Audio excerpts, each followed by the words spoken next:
पाकिस्तानी फौज के चीफ कमर जावेद बाजवा की उम्मीदों पर अमेरिका ने पानी फेर दिया। F-16 से जुड़ी डील पर भारत के ऐतराज का ऐसा असर हुआ कि अमेरिका ने रातों रात पाकिस्तान पर नीति बदल दी। बाजवा को पेंटागन में शानदार स्वागत और मीडिया के कैमरों की चकाचौंध की उम्मीद थी, लेकिन अमेरिका ने उनकी मेजबानी बिल्कुल खुफिया अंदाज से कर दी। मतलब बिल्कुल ऐसे कि किसी को कानों कान खबर ना हो जाए। बाजवा पेंटागन में पहुंचे तो सही, लेकिन वहां मीडिया के कैमरे गायब हो गए। उनकी मुलाकात अमेरिका के रक्षा मंत्री के साथ हुई, लेकिन दोनों को एक साथ खड़े होकर बयान जारी करने तक का मौका नहीं मिला। पाकिस्तान की फौज के मुखिया कमर जावेद बाजवा के साथ अमेरिका के रक्षा मंत्री की बहुत कम तस्वीरें मीडिया तक पहुंची।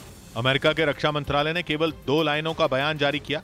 बयान में मीडिया को दोनों के बीच हुई मुलाकात की खबर दे दी गई। अमेरिका में शानदार स्वागत की उम्मीद लगाए बैठे बाजवा की उम्मीदों को बड़ा झटका लगा। कुछ दिन पहले भारत के रक्षा मंत्री राजनाथ सिंह पेंटागन पहुंचे थे और उनका वहां जोरदार स्वागत हुआ था। बाजवा को भी ऐसे ही स्वागत का वादा किए जाने की खबर है। यहां तक कि मीडिया को तो बाजवा के आने पर न्योता भी दिया गया था, लेकिन आखिरी लम्हों में मीडिया को कार्यक्रम से दूर कर दिया गया और पूरा कार्यक्रम ऐसा हुआ जैसे कोई बेहद गोपनीय मुलाकात हो रही हो। ऐसा तब हुआ जब पाकिस्तान और अमेरिका के बीच रिश्ते सुधरते हुए दिखने लगे थे, जिसकी मिसाल F-16 डील को माना जा रहा है। अमेरिका अपने सबसे घातक फाइटर जेट F-16 पाकिस्तान को देने वाला है, लेकिन दोनों की इस डील का भारत ने तगड़ा विरोध किया था। विदेश मंत्री एस जयशंकर ने तो अमेरिका को मीडिया के सामने ही आईना दिखा दिया था। Where they are deployed and what is the use and what is their capability. So, you're not fooling anybody by saying these things.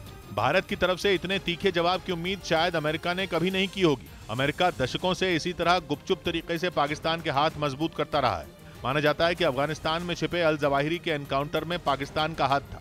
दावा यह है कि अल जवाहिरी को मारने के बाद पाकिस्तान ने अमेरिका के साथ तगड़ा मोलभाव किया था। उसी मोलभाव में उसे F-16 की डील भी मिल गई थी, लेकिन साफ हो गया कि मौका परस्ती की बुनियाद पर बनाए गए रिश्तों में दम नहीं होता। इसीलिए बाजवा की मेजबानी करना भी अमेरिका के गले की हड्डी बन गया और भारत के दबाव की वजह से वो ये फैसला ही नहीं कर पाया कि पाकिस्तान की सेना के चीफ की मेजबानी की जाए या नहीं, जबकि जनरल कमर जावेद बाजवा के पेंटागन में पहुंचने का कार्यक्रम काफी पहले तय किया जा चुका था।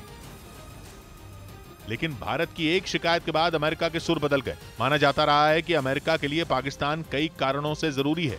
अमेरिका की कोशिश हमेशा से एशिया में अपना दबदबा बढ़ाने की रही है। भारत उसके काबू में कभी आया नहीं और चीन का बढ़ता कद अमेरिका के लिए हमेशा सिरदर्द बना रहा। अब अमेरिका के सामने 2 चुनौतियां, पहला चीन और दूसरा बेलगाम अफगानिस्तान। पश्चिम में पाकिस्तान की सीमा अफगानिस्तान ही नहीं, ईरान से भी लगती है।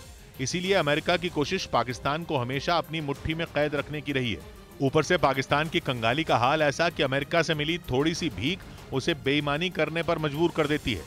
अल जवाहिरी के मामले में भी ऐसा ही हुआ। अपने पड़ोसी और दोस्त तालिबान को पाकिस्तान धोखा देने पर राजी हो गया। माना जा रहा है कि एक बार फिर अमेरिका की कोशिश अफगानिस्तान में दखल बढ़ाने की है। इसीलिए वो पाकिस्तान को नाराज नहीं करना चाहता, लेकिन उसकी मुश्किल यह है कि आतंकवाद को पालने वाले पाकिस्तान पर उसकी मेहरबानियों की पोल खोलने में अब भारत पीछे नहीं है।